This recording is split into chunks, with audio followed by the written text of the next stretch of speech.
This video is sponsored by Ace Defender. Move aside every other strategy role-playing game because the gorgeous Ace Defender is here to raise the standard. With turn-based RPG battles and tower defense systems and over 40 chapters and 48 heroes to choose from with 2 new heroes added every 2 weeks, it's pretty obvious that this game is the new big hitter. Explore in-depth dungeons and level up your heroes in PvE mode, or take it to the arena and battle it out with other players to show your dominance in PvP. Their newest hero, Brenda the Demon Spear, has this wicked ability to deal huge amounts of damage in PvE or PvP, but also limit her opponent's damage while recovering health on her own. Ace Defender is also about to go live with a mysterious new world called the Realm of Deities, which will introduce the abilities to build your own castle, develop technologies, defeat all kinds of monsters on the game map alone or with your friends, and even train your own soldiers for conquest and endless treasure. If you're a newcomer to the game, then after you download the game and play through Chapter 2 Level 8, you get 10 Royal Recruit tickets completely free for use in the Sky City Tavern. So what are you waiting for? Follow the link in the description below to download Ace Defender for free and immerse yourself in a beautiful new world, all from the comfort of your phone. And now, on to the video.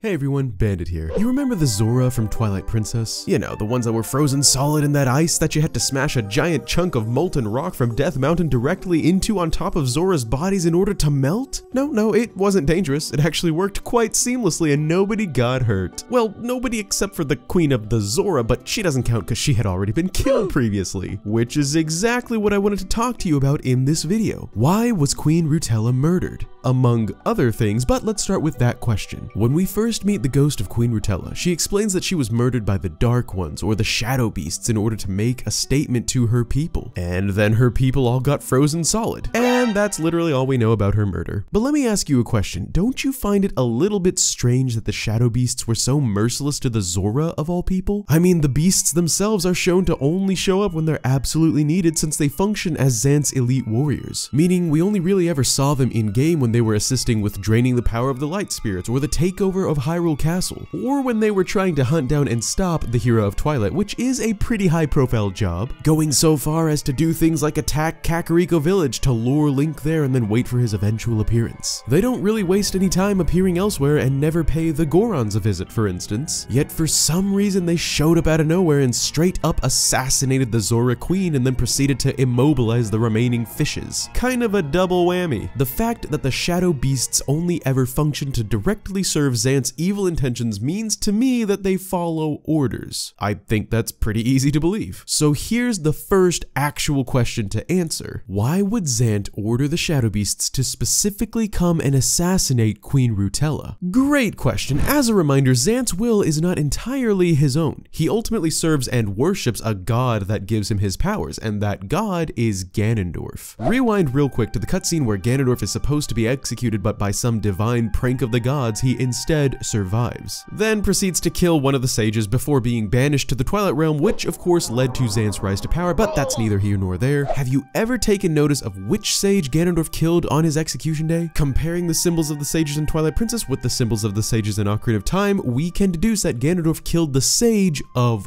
Water. Now, any Zelda fan that's been around since before the Breath of the Wild boom about 5 years ago knows that the sages are powerful, and they're the most powerful when they use their powers together. The best examples of this would be in the adult timeline, when just 2 sages can literally pray the Master Sword's full power into existence, or in the Fallen timeline, where the 7 sages are the ones who seal Ganondorf within the Sacred Realm. No hero required, because he's dead. Anyway, what if Ganondorf knows about the sages' potential power when combined, and is pretty grateful that he was able to kill one of them? Now, in the child timeline, the sages take on a pretty majorly different appearance from their adult timeline counterparts, which implies that they are not individually the same sages from Ocarina of Time. I mean, this guy doesn't really look like a Goron now, does he? This makes sense though, because Link is the one who woke the sages up in the adult timeline events of Ocarina of Time. So So if those events never happened in this timeline, then those individuals would not have had to become sages. Of course, this begs the question as to who these other sages are in Twilight Princess, but that's another theory for another day. I'm going over all of this to state that the sages from Ocarina of Time logically would have never become sages and instead would have lived out their lives normally in the child timeline. Everybody still with me? Okay, awesome. Now back to the Zora. Don't you think it's a little strange that there's no Zora King? I'm pretty sure that this is literally the only iteration of the Zora that doesn't feature a king, which just seems like a very telling detail to me, and I think it implies something very interesting when we take some other evidence into account. According to Mr. Zelda himself, Eiji Aonuma, in a 2007 interview with Nintendo Dream, Twilight Princess took place, quote, in the world of Ocarina of Time 100 and something years later. So somewhere between 1 and 200 years, if I understand the English language correctly. This is pretty telling, because you know how long Zoras live? As evidenced in Oracle of Ages, which was a game that came out before Twilight Princess, by the way, the King Zora in that game has been alive for more than 400 years. Or by Sidon from Breath of the Wild, who was a little baby 100 years ago and just now looks like a young adult. We know that the Zora people live for centuries, plural. So that means there is a very big possibility that some of the Zora we see or hear about in Twilight Princess could have been around in Ocarina of Time, or vice versa, that the Zora we see in Ocarina of Time could still be around or referenced in Twilight Princess. And wouldn't you know it, later on in that very same interview, Aonuma was asked if the King Zora that was referenced in the game was the same as the King Zora from Ocarina of Time, whose actual name is Dobon III, by the way. Aonuma then confirmed that the mention of the King Zora was in fact a reference to the King Zora from Ocarina of Time, meaning that when Rutella mentions the late King Zora, she's talking about this guy.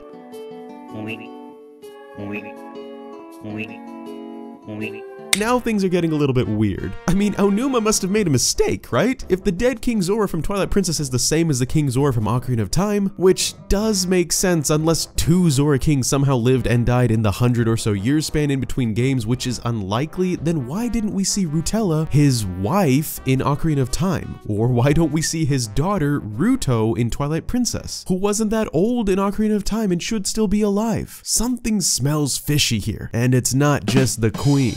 Well, there is one more thing I'd like to point out before stringing all this together into a nice little Bandit Zelda theory. Remember that Rutella gives Link the Zora armor in the game, telling Link that her late husband was the one who made the armor and tailored it specifically for Link? Well, this made perfect sense and no one questioned it until Breath of the Wild came out, which revealed to us that according to Muzu, the old grouchy Zora royal instructor for Princess Mipha, quote, countless generations of Zora princesses have gifted that armor to the one they have sworn to marry. Now, it could be that Nintendo was retconning this old lore from Twilight Princess, which was that the Zora armor could be created by not necessarily the Zora princesses, or that they simply wanted to change it, but for all intents and purposes, it does seem to be a proven fact that it is a Zora tradition for the princess of the Zora to craft this armor for the one they want to marry, not the king. Add this to the fact that when Rutella opens her husband's grave, which is oddly set in some unknown location, there are no bones in the grave, but rather just the armor. So, okay, what's really going on here? Let me recap everything we've talked about real quick before drawing a conclusion. We've got less than 200 years passing between Ocarina of Time and Twilight Princess. We've got the Zora lifespan lasting no less than 400 years. We've got the Zora King possibly confirmed to be Dobon III from Ocarina of Time, nowhere to be found. We've got Rutella specifically hunted down and murdered after Ganondorf killed the Sage of Water. And we've got Zora armor specifically crafted for Link hidden inside Rutella's husband's grave. You know what I think? I think that this all means that Queen Rutella could be the daughter of Princess Ruto, or more likely, due to there not being that much of a time lapse in between games, that Rutella is Princess Ruto herself, who rose to power as queen following her father King Dobon III's death. This would explain why Ganondorf would command Zant and his forces to specifically target and eliminate her, since she would be the only person in all of Hyrule that could replace the dead Sage of Water and restore their combined powers, as she did in the adult timeline. There's a little bit of audio and visual evidence for this too. Her theme is a remix of the Serenade of Water, which alone heavily implies a connection.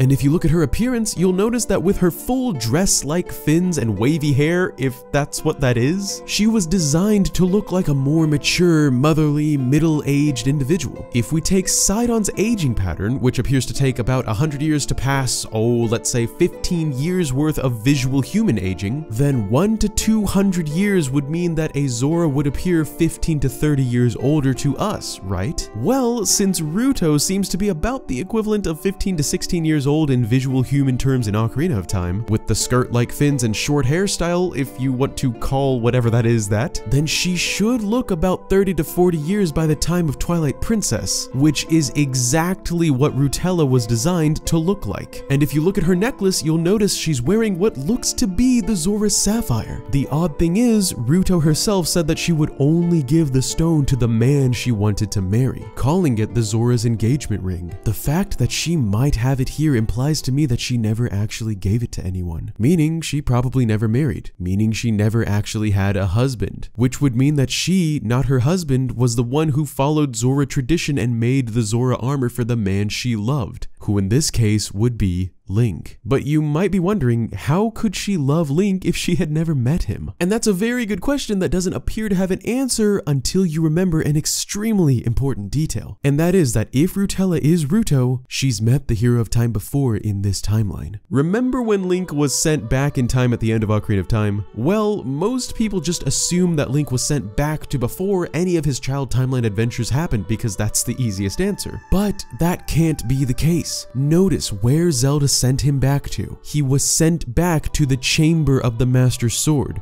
beyond the Door of Time, meaning the Door of Time was open. And that door would only open if all 3 spiritual stones were brought to the Temple of Time, meaning Link must have already completed Jabu Jabu's belly and received the Zora Sapphire, therefore meaning that Link must have already met Princess Ruto, who gave the stone to the man she wanted to marry, Link. After the Hero of Time explained everything to Zelda, including the wrongs that Ganondorf had wrought on the various peoples of Hyrule, and it was then determined that Ganondorf was trying to enter the sacred realm beyond the Door of Time, the door was most likely shut and the spiritual stones returned to their people groups, thus explaining why Rutella has her spiritual stone back after all these years. And after the events transpired, she crafted armor for the one she loved, the Hero of Time, in case he would ever decide to come back to her and accept her proposal. But he never did. And when Link received the hero's tunic in Faron, the Light Spirit says that those are the exact clothes that the legendary hero, who in this case would be the Hero of Time, wore. So it makes sense that the Zora's armor, which was crafted by Rutella for the Hero of Time, would also fit his descendant, the Hero of Twilight. There are still a couple questions remaining that are hard to fit within this theory though, and the first big one is, what about Rutella's son? We have no reason to believe that she adopted this child, and it seems unlikely that a queen would bear offspring out of wedlock, so doesn't that imply that she married and had a kid? It does, and I can only speculate without evidence as to how this could have happened if she never married according to this theory. And that is that it's possible that Rallis could actually be her brother, just much